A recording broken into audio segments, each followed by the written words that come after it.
Hi everybody, today I'll be showing you how to recreate these Chevron Ombre nails. Now I recreated a design by Maria from So Nailicious, and if you want to find out why I did that you can go and click on the link in the description box and that will take you to my Instagram post which will tell you a little bit more about it. Okay, so for this design I used All That Jazz base coat, Bright White by Picture Polish, Taylor, Brigitte or Brigitte and Odette by Zoya, and Pepper by the Lacquer Lab. I used a fast drying top coat by HK Girl and matte top coat from Casella, nail vinyls from What's Up Nail Store, tweezers from eBay and a paintbrush I should say from Winstonia store. Okay, so starting with my base coat as I always do, and then moving on to my favourite white polish by Picture Polish, which is called Bright White. I apply 2 coats of that and have to do a little bit of cleanup because I touched my cuticles, which is rare. However, when I'm filming I find it harder sometimes to get the accuracy because I have to stay in one position.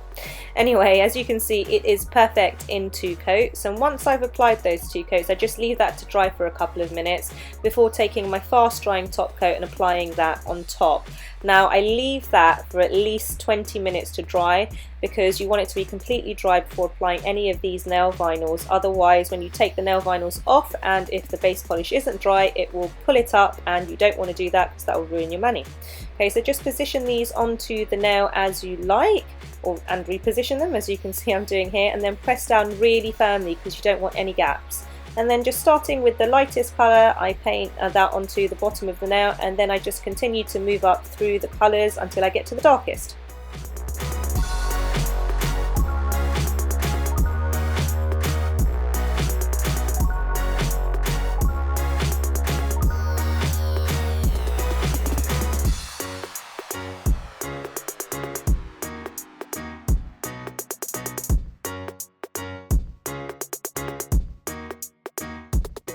And once I've finished applying the final colour and I remove that nail vinyl, I make sure I leave it to dry for 10 minutes before applying my fast drying top coat, and then leave it for a couple of minutes before applying the matte top coat. And I find that this just makes the mani last for longer and gives a nicer finish. And there you have it, Chevron Ombre nails. Thanks for watching.